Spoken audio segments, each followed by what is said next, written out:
Hello, I'm Ann Simonson. I'm a nationally board certified health and wellness coach. I work with a medical practice that promotes and was founded by actually past president of the College of Lifestyle Medicine. So I've had 6 years of watching people get well using lifestyle. I recently was simply reminded about something I've known for 6 years, and that is that I have some antibodies in my body telling me that I still have active Hashimoto's thyroiditis, even though I take levothyroxine and really don't have symptoms. That when I began the whole food plant-based lifestyle more than 6 years ago, still have RA antibodies, rheumatoid arthritis antibodies. So I still have that disease, maybe just ready to just break out, but I don't think it will, because with whole food plant-based, I was able to remediate all the symptoms back when I began, and that was stiffness and pain and feeling like my age was catching up with me. I'm 74, well, no, I'm not. I'm a few months away from turning 74. I think I'll rush it. And back then, oh gosh, when did I begin? The fall of 2018, I was already getting stiff and feeling old and decided no. As a matter of fact, that's why I went plant-based. No, it doesn't have to be this way. All these doctors saying, take this pill for high cholesterol and prediabetes and rheumatoid arthritis and immunosuppressants, and I said, no, I'm gonna do food, and food worked. But I still have these antibodies. Then I heard and one more thing, I have something called a SEDRA, E-S-R, that is a general inflammatory marker. It's like C-reactive protein, but it's not very often a test that is run. And when it was, there it was, and it was really high. And it's been high for 6 years. But a couple of rheumatologists who have done a massive amount of testing can't figure out why. And so they say, oh, well, just ignore it until you have symptoms. I don't want symptoms. So all of this to say, I heard an interview with Chef AJ and Dr. Brooke Goldner, and her protocol, which reversed lupus with her. I could go on and on. I'm already going on and on longer than I meant to. But bottom line, she had lupus from the time she was 16 to, I think, 25, if that is 12 years. And she became a medical doctor in spite of going through medical school with lupus that was causing mini strokes. And she met a guy who was well learned in metabolism and cellular biology, and he was I think his major at Carnegie Mellon, hers was medicine, and his was I'm going to say cellular biology, but I think it was physiology. In any case, I'm not 100% accurate on that. Miracle Metabolism is his book, because both of them realized that when he put her on the protocol, because she wanted to trim down before the wedding, even though they both thought she may only live another 3 years or be on dialysis, she not only trimmed down, but the bottom line is that her lupus went away. They couldn't believe it. She had a baby she was told would kill her if she became pregnant. In spite of the fact that it had gone away, they predicted it would be back. It never did. Another baby never did. It's been 18 years. And she and Thomas took the time to experiment with patients who had other autoimmune disease, offering their protocol, offering them a walkthrough for free to see if this actually was a one-off or if this was something that was dependable. They have found not only was it dependable, but that people with lots of different diseases could recover with this hypernourishment, which is what they called it. And this is the autoimmune protocol that somewhat tracks her 6-week personal program. It's called Rapid Recovery Program. Well, her programs are, well, the next one, for example, is in October. So they are periodic. When I heard about this, I wanted to start it now. I happened to have a doctor's appointment coming up, talked to him about it. He had heard about her. He said, go for it. Even looked up the next program. It was October, but this was just before Labor Day, the 1st of September. And the day after Labor Day, September 2nd, I went on it. So I am 3 weeks on her protocol. So no, I'm not an expert, but I've had a number of people, because I've been doing some social media posting about her protocol and the success she's had. And I just saw her at a conference speaking to doctors about the power of nutrition, especially hypernourishment, in remediating diseases that most people think will take either years, but in most medicine, they simply prescribe and do procedures. They're not curing diseases. They're just taking care of symptoms in some cases.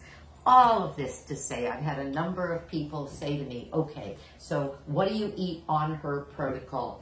The protocol I'm doing is the Goodbye Lupus protocol. That's the food. And I'm tracking what she teaches in the 6-week program because it's written in this book. She wrote the book from the notes of her 6-week program, and this is about as good as it's going to get with me for now, until someday I am, well, in October I'll be on holiday, able to take her program and even learn more. There's always something you learn when you're with a person every day for 6 weeks. And it's all Zoom, and it's additional training, etc. Thank goodness she came out with this book. And that is Goodbye Lupus, Hello Delicious. So I've begun this sentence several times. So several people have asked me to show what I eat in a day on the protocol. If you ask me a week from now, or 2 weeks from now, or 3 weeks from now, or if after my lab work I've reduced all these markers, but I'm not quite there, I'm going to take it longer. If you ask me then, it would morph every time because I would learn a new recipe, I'd learn a new thing. But today, I'm going to show you what, at this point, 3 weeks in, I'm doing to stay exactly on protocol, following her directions. The first thing I start with is my smoothie. One of the, well, I'll give you the 4 requirements. One is no more meat, no more processed foods, no more oils.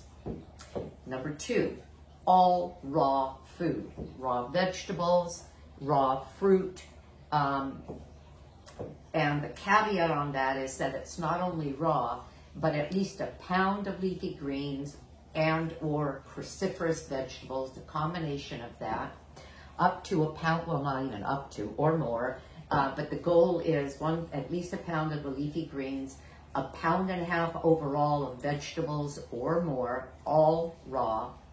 Fruit can be added, but by volume, no more than 25%. And then hyperhydration, at least 96 ounces of water a day. If someone's over 128 pounds, then at least a gallon of water, which is 128 ounces of water a day. And you're hearing this and thinking, I would explode. I kind of felt like I was going to explode when I began.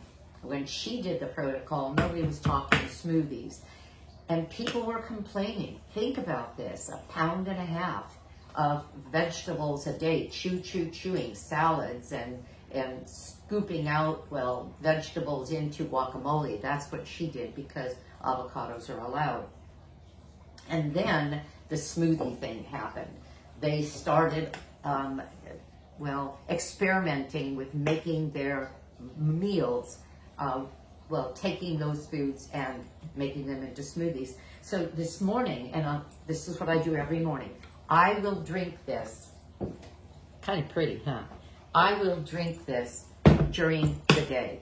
well, it's much, much later than I normally would start drinking this. There was a time before this protocol that I exercised first thing in the morning. I bicycle. I would always exercise fasted. There's just too much of this. So I have some of this before I go out, then I go out, then I come back and I have more of it. And a little later in the morning, I'll then have more of it. And then I'll have lunch, usually a big salad. Well, you're gonna see. And then I'll have more of it. So let me just stick with a smoothie, drink it throughout the day. I could even drink it right up to dinner. I could drink it with dinner. Because that water volume also includes what goes into this, and this is anywhere from 40 to 42 ounces of water. If I drink too much after or with dinner or after dinner, I'm not going to sleep because I'll be using the restroom all night long. So you learn these little things, these hacks. In any case, this smoothie is, and I'm not going to go into all of it because I have a video. I'll attach I'll attach the videos that I've created regarding this process, Dr. Goldner's protocols, so that you can get all the details. So I think I'll leave it at that, or this is going to go too long and be redundant. It will be what you already know. But in general, I have 1 full pound of greens in here. I took a 6-ounce bag of organic spinach, boom. Half of a 10-ounce bag of shredded organic kale, threw open the bag, and you could use vegetables from your garden. You could buy them in bigger containers. You could buy them in bundles in the produce section. But ecologically, I probably shouldn't do this, but I buy them pre-washed in plastic bags. And if you want to go easy, you want to go fast, that's one way to do it. So half of that 10-ounce bag of kale, and an easy way to do it is put it on a scale. Scales are so helpful when you are watching for volume and measuring to stay consistent. I put the empty container on a scale, zero it out, I don't have to throw in this, I don't have to worry about the spinach or the kale because I know that I have half of a 10-ounce bag and I have a full 6-ounce bag. But what I did with this one is that I added in either cauliflower or broccoli or both. They're heavy. Rather than trying to get another 4 ounces of greens, which would be really high, and then cram, I added those. I think it was, well, actually 4 ounces with a little bit of broccoli, a little bit of cauliflower, and you're probably thinking, that must be disgusting. The first time I did this, when I added just the broccoli, another 4 ounces of broccoli, to bring it up to a pound. I thought the same thing, but oh, it wasn't at all. It was delicious. And then I added a pound, because then it's a much denser volume.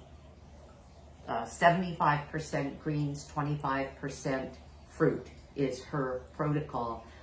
And that works out, I've heard her say, to about the same weight of fruit as you have in greens. So I have a pound of the greens, 1 pound of fruit. And in this case, it was 2 bananas, some mango, some pineapple, a lime, a whole lime cut in half thrown in.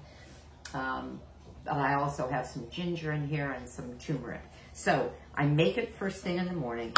I put it in a stainless steel, and I keep this in the refrigerator so that when I'm about to fill it, it's already cold, insulated container. Look at this beauty.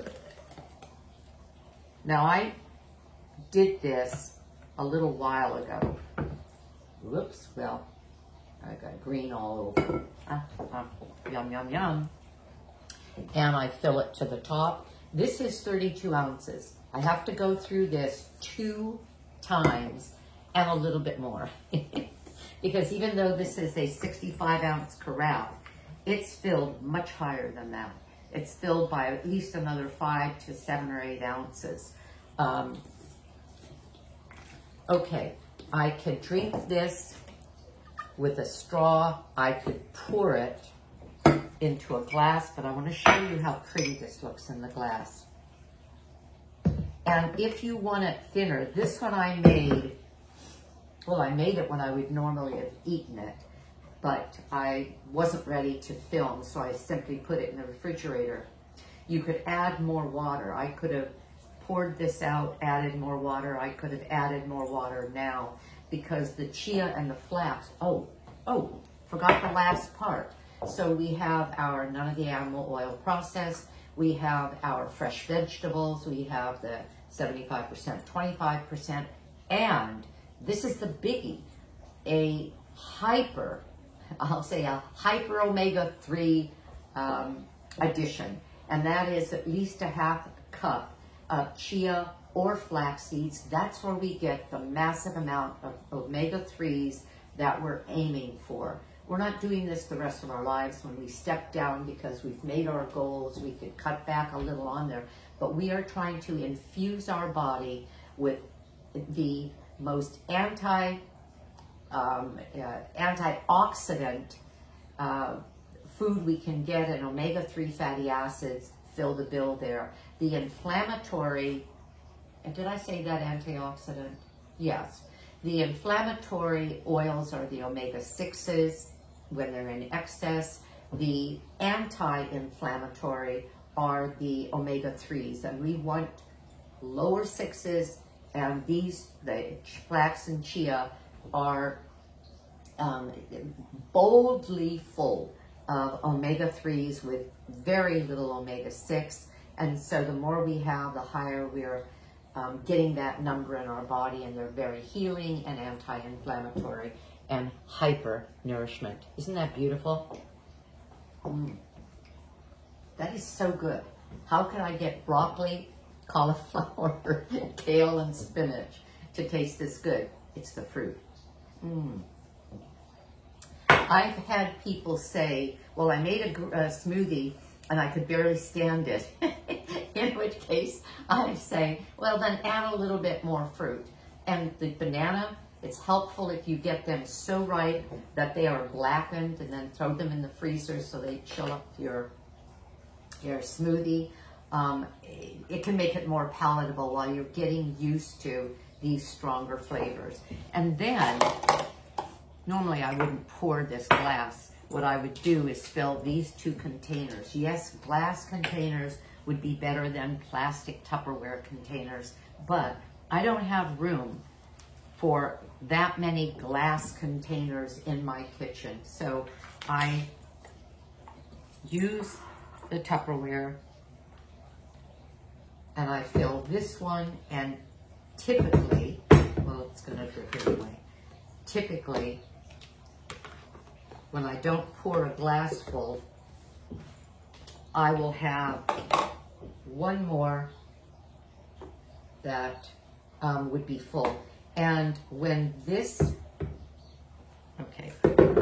when this is finished, I go back and add another one. They've been in the refrigerator. When that's finished, I go back and then add another. And then that's my day of hyper nourishment. She calls this smoothie hyper nourishment because it really is. And then throughout the day, I'll have even other foods.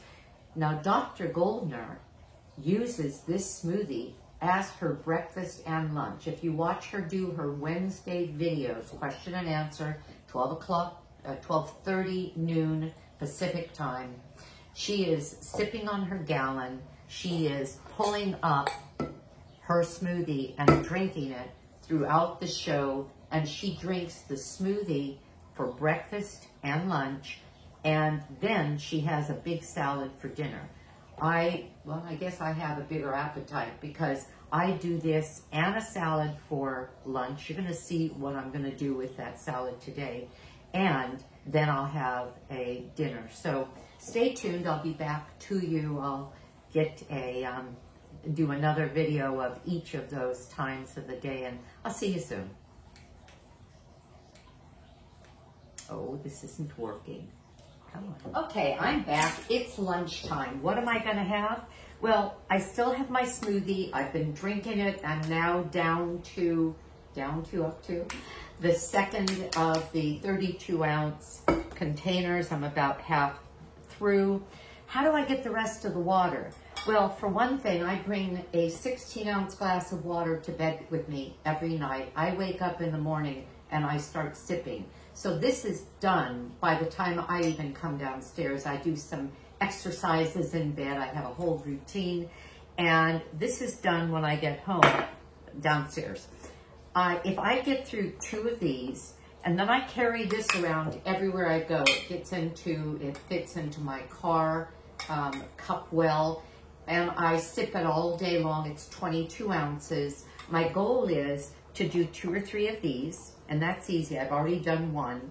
Sometime later during the day, while I have it at the kitchen sink, I'm going to do another. And I actually have a little chart, 22 ounce, 16 ounce, and then the smoothie, which is 42 ounces. And I just do my little check marks.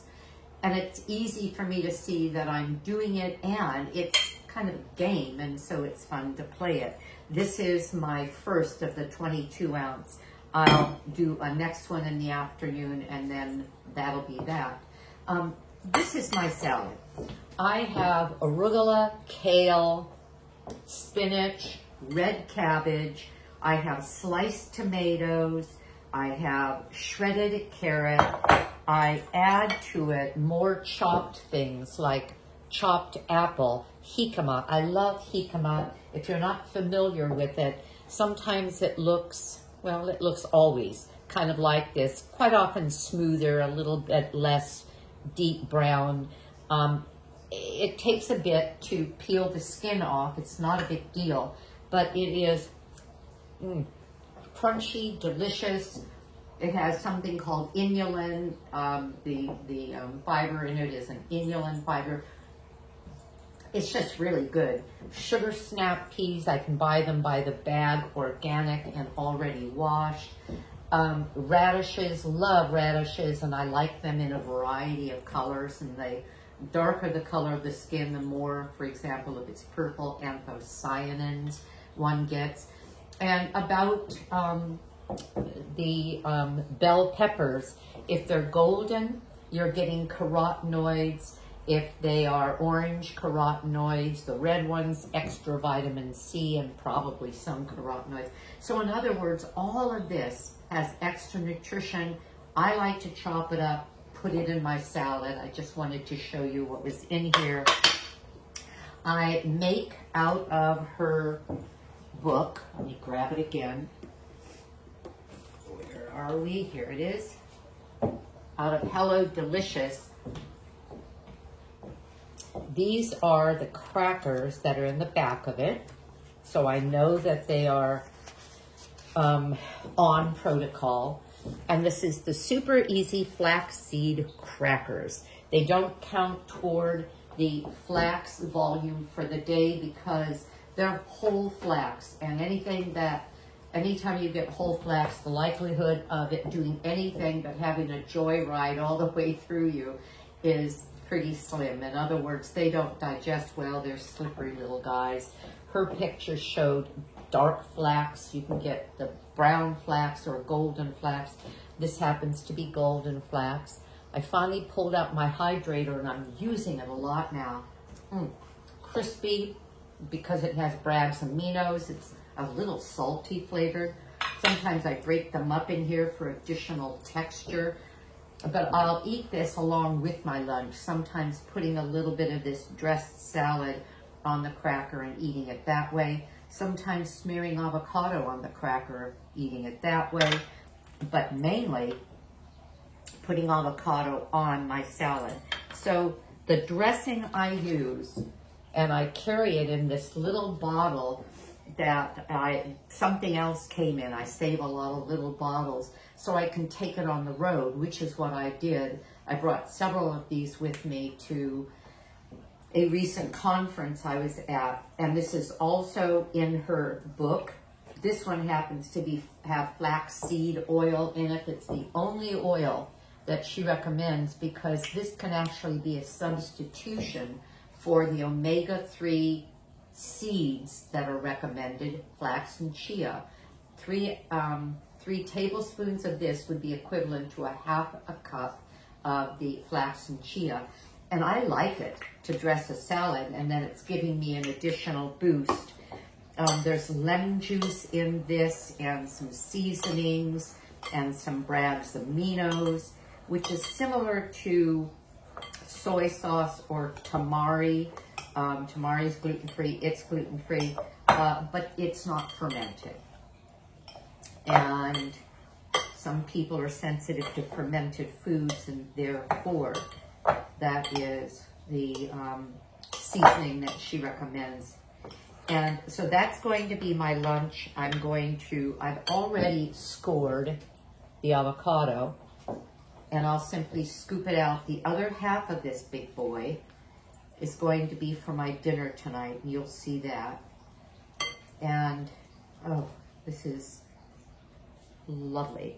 So, bon appetit to me. Colors of the rainbow. Delicious. I have some crackers to go along with it. I couldn't want anything more, but of course to continue to drink my 100 ounces of water and finish my smoothie. I'll be back in a bit. I am back because I'm playing, and I thought I'd bring you along with me. Got some time. It's after lunch, and in the Goodbye Lupus Hello Delicious cookbook, there are sections, and one of the sections is dessert, and there are a number of desserts that use cocoa powder. I'm trying to find the beginning of this entire section. Healthy desserts. And cocoa powder is an unexpected treat. We're not talking caraway, we're talking cocoa powder. There is very little fat, and there is no sugar. In other words, if you looked at,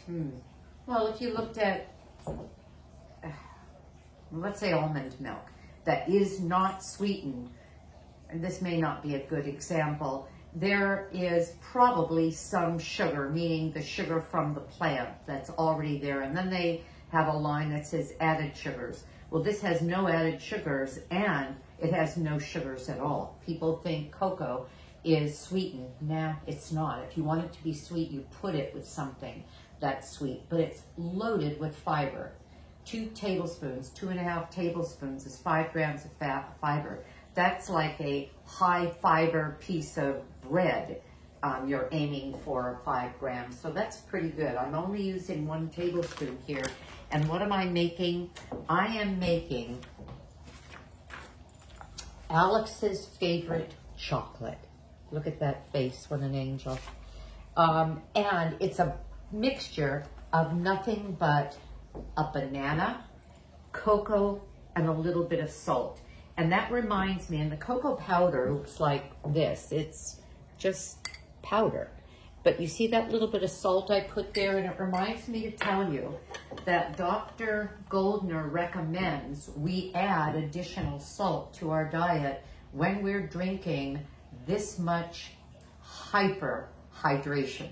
In other words, if we're putting that much water in our body, we're washing out what? Salt. There's something called hyponatremia, which is very dangerous if your electrolytes get out of balance and the sodium plummets. And we can do that by washing out too much salt. If we use salt in a number of recipes, and those of us like me who for 6 years were whole food plant-based SOS, salt, oil, sugar, low or no, we're not pulling in additional salt. And so this is her recommendation, a teaspoon a day. So I have a little bit of salt in here. That's part of the recipe. But first I'm going to put in the banana. I have a large banana. I wish this had been a riper banana, because the riper the banana, the darker the skin. Or should I have said it the other way? The darker the skin, the riper the banana. And it really makes a difference. I purposely buy more bananas than I can eat. I look forward to their getting black spots on the skin.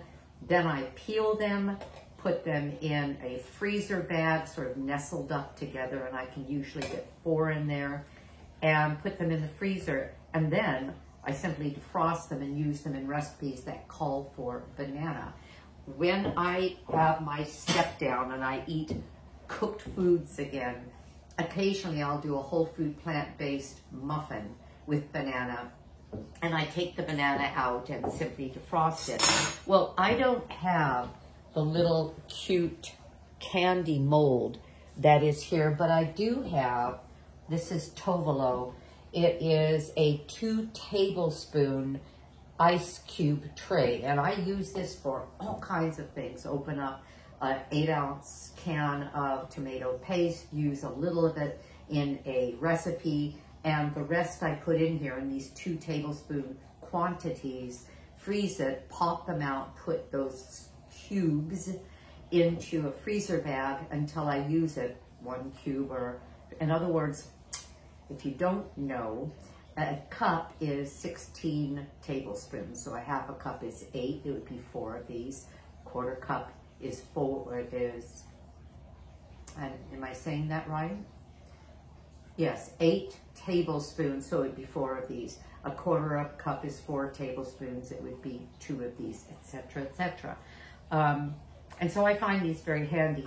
I had in my cupboard these little candy papers, which are really fun to use when you have, well, anything small you want to serve to somebody that's well, a treat. I'm lining this, even though I wouldn't have had to, with the papers. I'm just playing here. And let's see how it all works out. I'll tell you, what I don't want to do is do a recipe with this. I don't want to have an extra section. So I'm telling you what this is. 1 banana, 1 tablespoon of cocoa powder, and I use organic cocoa powder, cacao powder. And well, I should have also told you, it has 4 grams of protein for 2.5 tablespoons. 1 tablespoon is then 2.5 grams of fiber, 2 grams of protein. That's a lot for a teeny little nothing. So this is a superfood. And I'm putting in the powder. The recipe calls for using a blender. But with this small amount, the blender would have been throwing it all over. I would have lost a lot of it that way. And it would have been more difficult to work with. If I had a really small blender, that wouldn't be the point or the problem. But this is a small food processor. I can't quiet it, so put up with this with me for just a minute.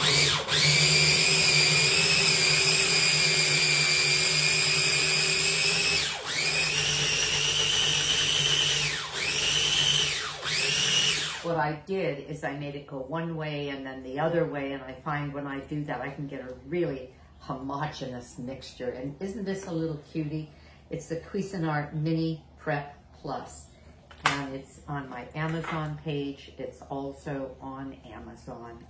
It's not inexpensive. I think it's $40 or $50, but man, is it handy. Now, what I'm going to be doing is freezing this, and I'll in just a minute, I'm going to do it one more time. I'll tell you what I've done with it when I didn't use these little portions. This is actually perfect. Okay. I'm going to tap this down. Another way I do it is pour out a big bunch of it and then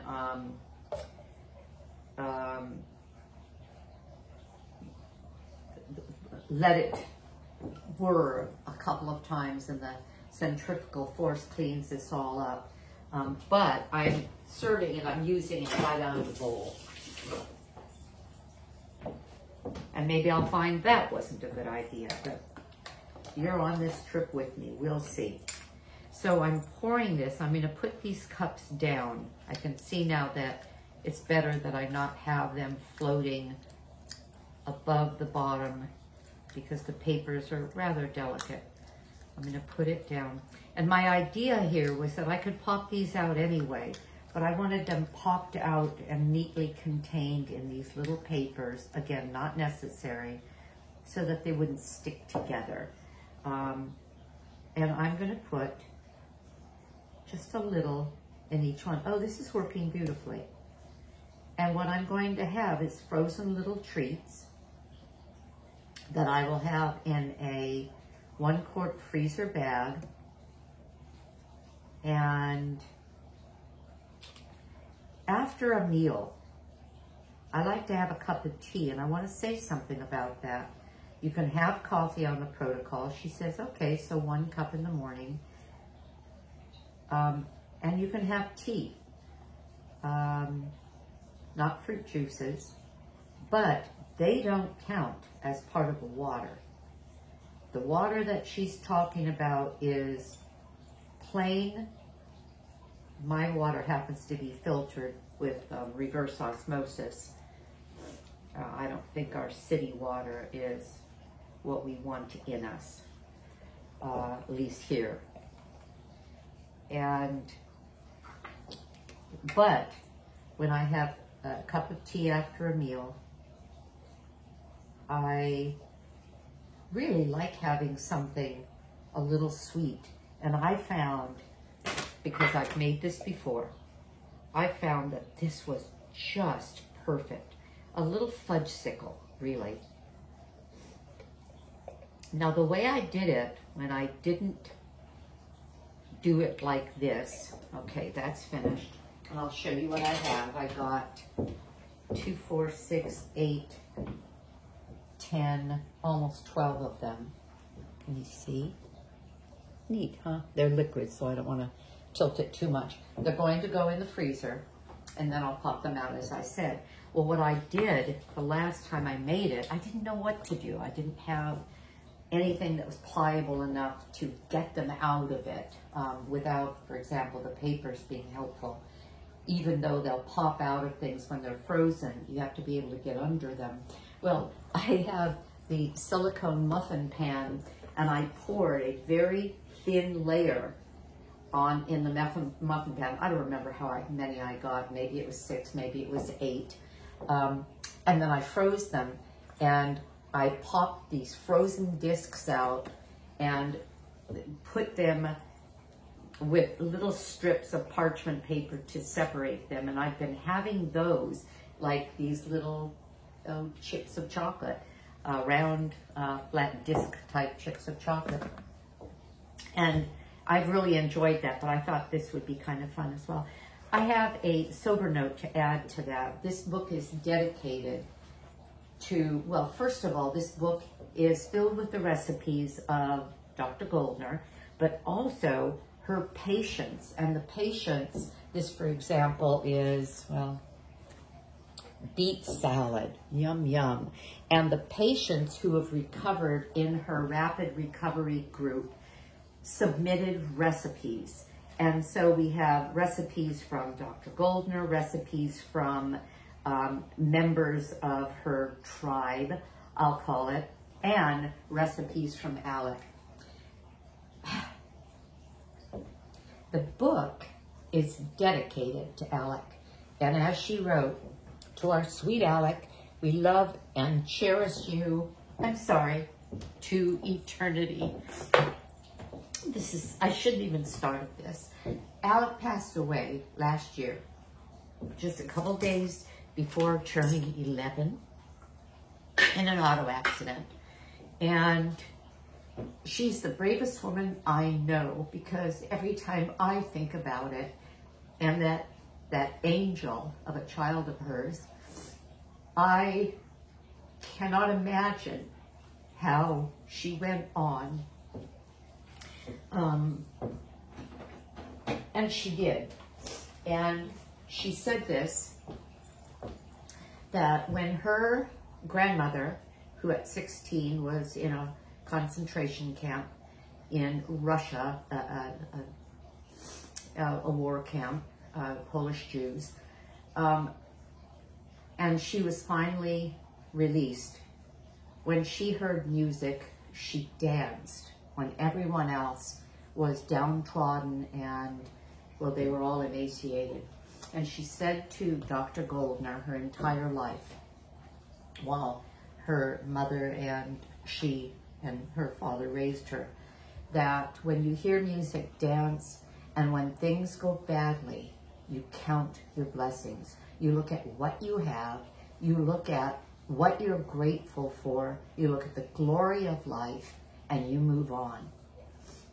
Her grandmother lost a child and her parents and a brother, and Dr. Goldner obviously had taken in that belief and that practice. She was at the conference I was at recently. It's not even a year since Alec passed, and she has a light in her eye. But I also heard her on a podcast say, when tragedy happens, keep in mind that you have feelings that can be different from other feelings that you respond to. I have feelings now that are so painful, but I have feelings of love for what I have. I have feelings for gratitude. And I thought I would just say that.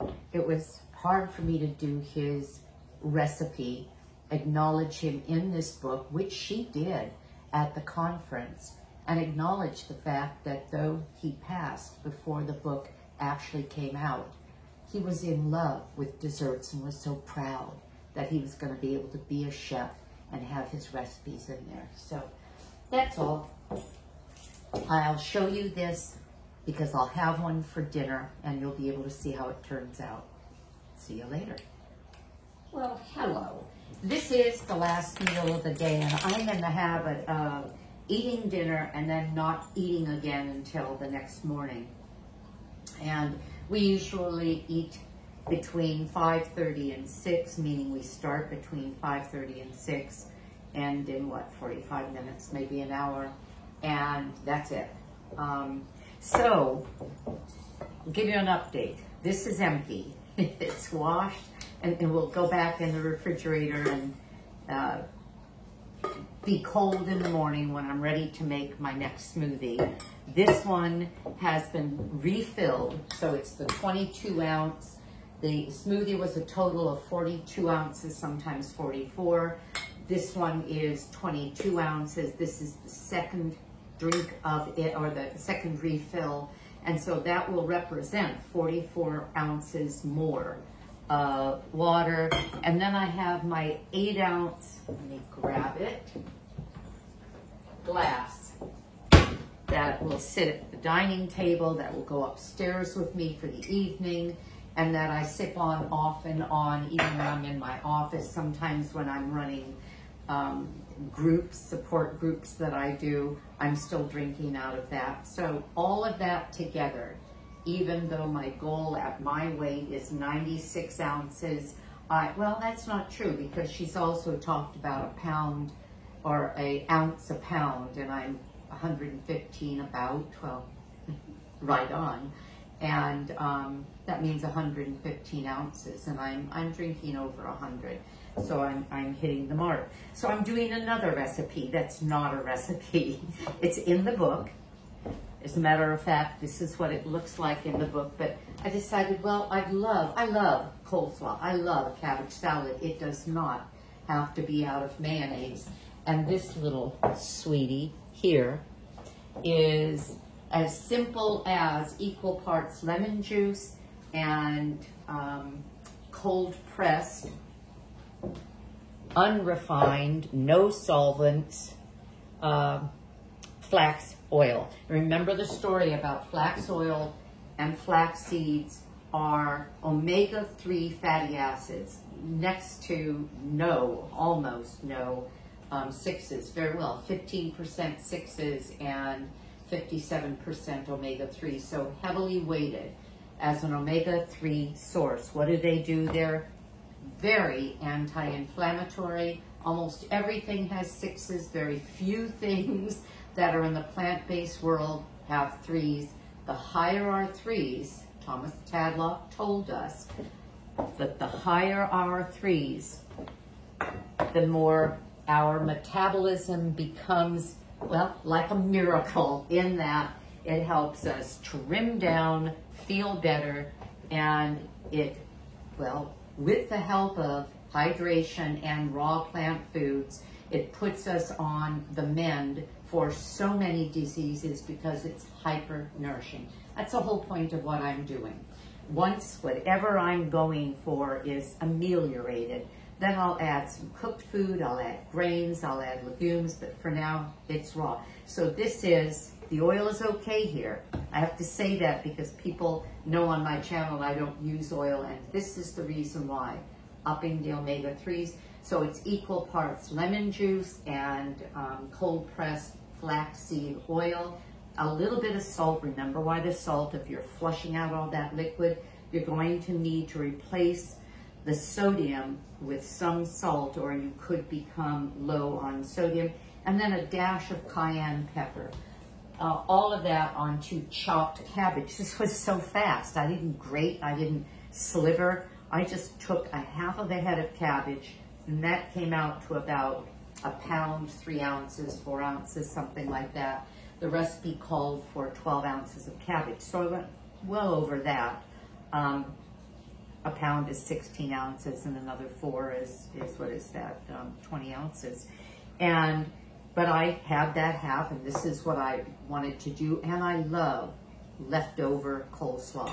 I also added what I like, and that is red onion and some parsley, and I put the cayenne in here, drizzle it over, and this, again, took me moments.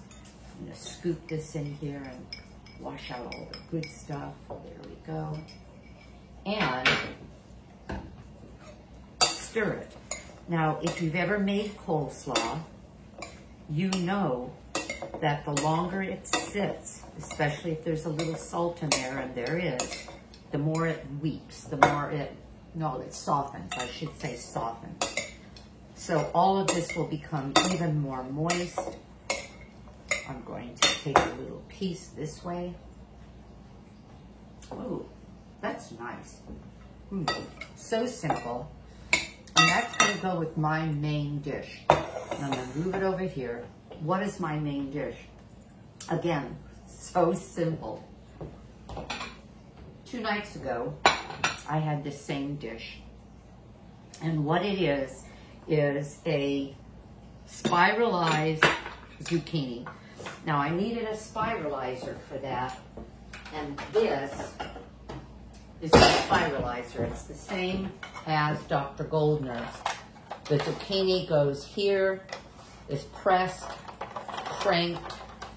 The noodles come out this way. There are other trays that are different in terms of size and the thickness of the noodles. It was inexpensive on Amazon. I bought it, I want to say maybe 10, 15 years ago. I don't remember the last time I used it until this recipe. You know, that's not true. Sometime last year I used it to spiralize beets. And I had leftover spiralized zucchini from a couple of days ago. And they're still nice and crisp and firm. I thought they were going to weep like a cucumber would have. They did not. They would have if I had put salt on them. People will sometimes use zucchini for things that require grating, and they'll put a little salt on, and the zucchini loses its juices so that it can be squeezed down. I've seen people do that for fritters, zucchini fritters. So this is, I'm going to call my zucchini pasta. This is what Dr. Goldner calls the marinara.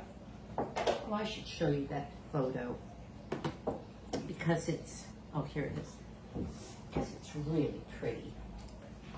Let's see if I can find it quickly. I've already taken so much time with this because I just keep playing. But look, see that? Yum, yum. And This recipe was Dr. Goldner's as well, as is the cabbage recipe. As I said, a number of her recipes are from other people, but these two are hers. And I'm going to spoon on the fresh tomato sauce. Look. What you will find is as soon as you serve it and it sits on the noodles, it weeps. It weeps some of its juice. You can either tilt the plate and drain it off, or you can just mix that right in. I'm going to use, you know what? I'm going to use all my sauce.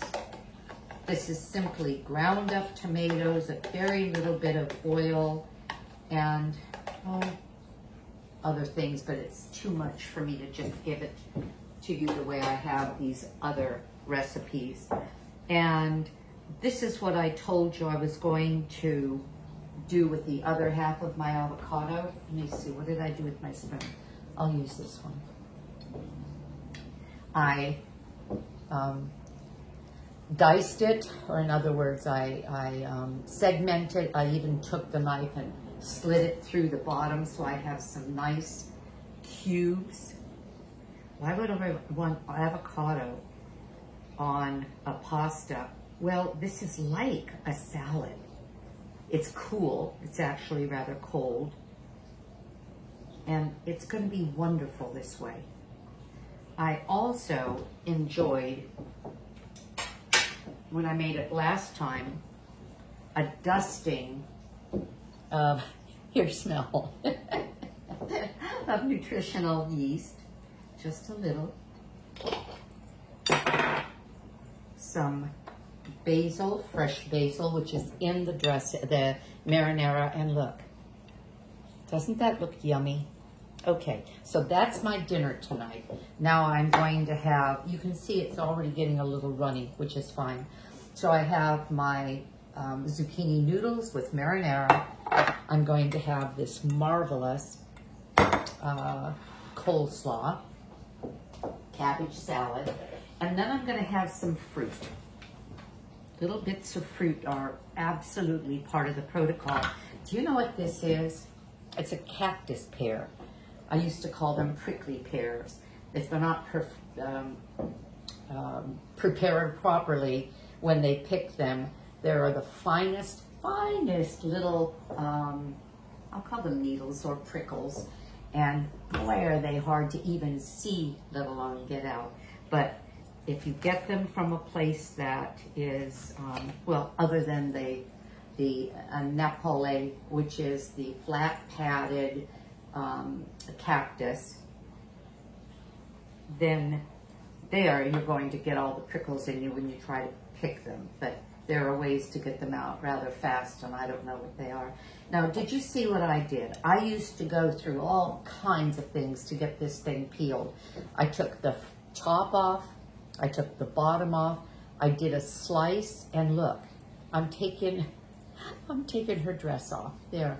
Simple, simple, simple. Then I'm going to cut it into quarters, and I pick them up and eat them the way I would, well, a piece of watermelon maybe.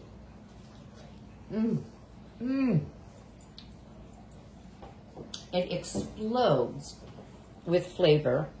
The downside to some people is that it is loaded with seeds, and you eat the seeds. You don't try to spit them out, and they actually are good for our digestive system, and I actually enjoy the texture of them. So I have some sweet fruit, a beautiful zucchini and tomato combination, and some cabbage, which is more of the cruciferous vegetable that we're aiming for. And you're probably thinking, man, you just drank, but ate that entire pitcher. How can you do that?